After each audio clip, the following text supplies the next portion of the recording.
Welcome to Yankee Stadium. On behalf of the entire Steinbrenner family and the New York Yankees, the Pinstripe Bowl, we were so honored and delighted to have you here and to have representatives from two incredible universities who are going to participate in this year's Pinstripe Bowl.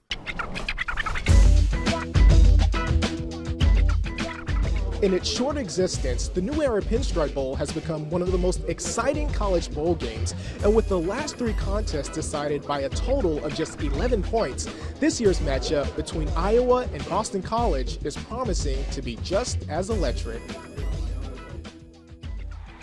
We've had phenomenal games here, phenomenal. And each and every game of the Pinstripe Bowl has been really exciting. Most of them have gone down to the last minute or two. And it has become really one of the most exciting and fastly becoming one of the great bowl games. I think this is a great matchup. Two physical, tough football teams, kind of with the same kind of program mindsets, and I think it'll end up being a great matchup. BC's had a great season. They've really finished so strong, winning six of the last 7 games. So they've been playing really well. So our job is to be ready on the 27th. We know we got a big challenge, but hopefully it'll be a great game. And the endings of these games have just been unbelievable. So hopefully it'll be another game like that. Iowa's one of the crown jewels. I mean, they're one of the top programs. In BC, they resonate very well here.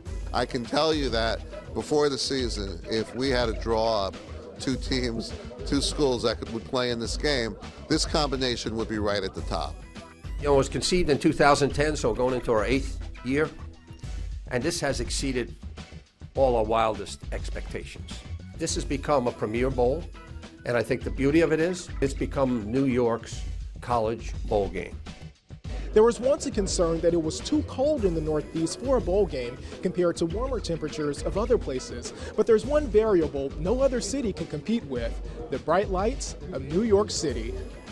As I've said for many, many years, New York City and the holidays is the most special place in the world. You know, one of the comments a lot of the kids made was there are a lot of old buildings out here. I was like, yeah, no kidding, it's the East Coast. That's where, things started. So, but it just kind of gives you insight to the perspective of, kids that have just grown up in the Midwest. So when they get out here, just to sample all the things that are so unique to New York City itself, I think it's going to be really a special thing for our players. I don't think they have any idea yet just how much they'll appreciate this. BC, they recruit a lot of kids from this area. So while it'll still be a novelty for some of them, they're more familiar. Geez, for Iowa, I would bet that 90% of the kids on the roster have never even been to New York City, let alone over Christmas time where it's even more special than ever. We want to make an experience they'll never forget. This is exciting for our players, for our fans, for our staff, and this is New York City, and our kids have a great appreciation for what that means at Christmas, and they also grew up, a lot of them, here as Yankee fans, so I mean all that together is powerful.